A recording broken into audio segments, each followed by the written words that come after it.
जय माँ काली। आज हम एक ऐसे विषय पर बात करेंगे जो अक्सर हम में से काफ़ी सारे लोगों के साथ होता है।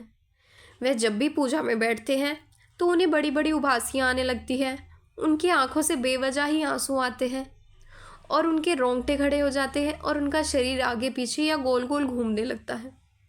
और अक्सर हम ये सोचते हैं कि आखिर हमारे साथ ऐसा हो क्यों रहा है। तो चलिए आज इस वीडियो के माध्यम से मैं आपको यही समझाने का प्रयास करूंगी कि जब भी हम पूजा में बैठते हैं तो हमारे साथ इस प्रकार क्यों होता है। क्या ये कुछ नेगेटिव तो नहीं है या ये पॉजिटिव है। तो चलिए वीडियो को शुरू करते हैं और वीडियो को एंड तक ज़रूर देखें ताकि आप इस बारे में गहराई से समझ पाएँ। तो जब भी हम अपने इष्ट की पूजा करते हैं तो हमेशा एक बात याद रखनी चाहिए कि उनकी कृपा कभी एक बार में पूरी तरह नहीं मिलती। ऐसा नहीं होता कि आपने एक दिन दिया जलाया, एक दिन पूजा की और बस उन्होंने तुरंत अपनी सारी कृपा आप पर बरसा दी। जैसे आपने एक पौधा लगाया हो, अगर आप उस पौधे को सिर्फ एक बार ही पानी देकर छोड़ देंगे तो क्या वो बढ़ेगा? नहीं ना। उसको रोज़ पानी चाहिए, सूरज की रोशनी चाहिए और सबसे ज़्यादा ज़रूरी है कि आपका ध्यान चाहिए।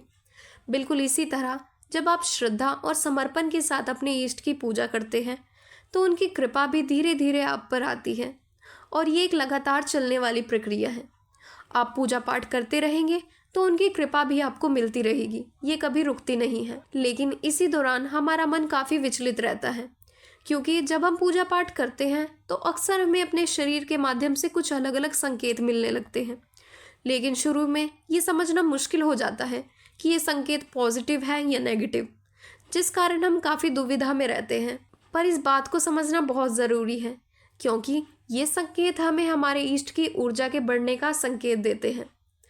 तो जब भी हमारे इष्ट की ऊर्जा बढ़ रही होती है तो हमारे शरीर और मन के माध्यम से हमें कुछ संकेत मिलने लगते हैं। तो आज हम उन्हीं संकेतों के बारे में बात करेंगे।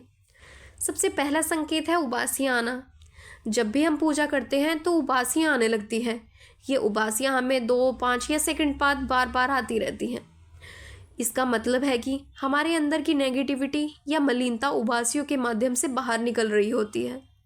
ये एक तरह से शारीरिक शुद्धिकरण होता है ताकि हमारे अंदर पॉजिटिविटी का वास हो सके।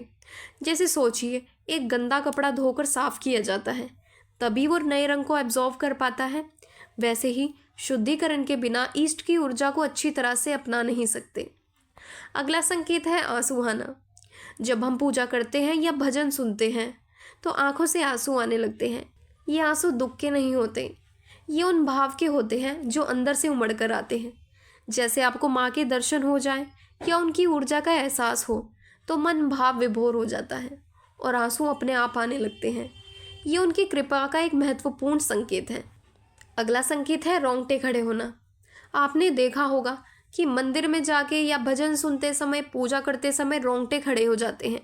ये तब होता है जब उनकी शक्ति या ऊर्जा हमें स्पर्श करती है। जैसे आप ठंडी हवा के स्पर्श से कांप जाते हैं, वैसे ही माँ की ऊर्जा जब हमें छूती है तो रोंगटे खड़े होना एक प्राकृतिक संकेत है कि उनकी कृपा हो रही है। उसके बाद एक रोचक संकेत है शरीर का हिलना। जब आप नित्य पूजा करते हैं तो आपके इष्ट की ऊर्जा आपके शरीर में एकत्रित होने लगती है। इस ऊर्जा को शरीर के किसी एक भाग में जगह चाहिए होती है। जब वो ऊर्जा एक जगह पर बैठेगी तो उस भाग में हिलने जैसा एहसास होगा।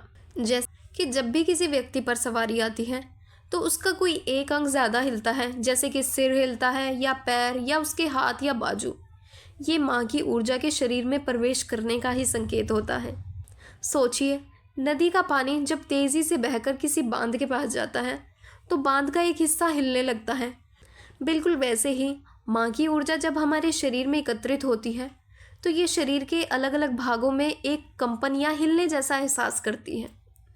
तो जब भी आपको ये संकेत मिलते हैं, जैसे उबासियों का आना, आंसू आना, रोंगटे खड़े होना या शरीर हिलना, समझ जाइए कि माँ की कृपा या जो भी आपके इष्ट है जिनकी आप पूजा करते हैं उनकी कृपा आप पर हो रही है।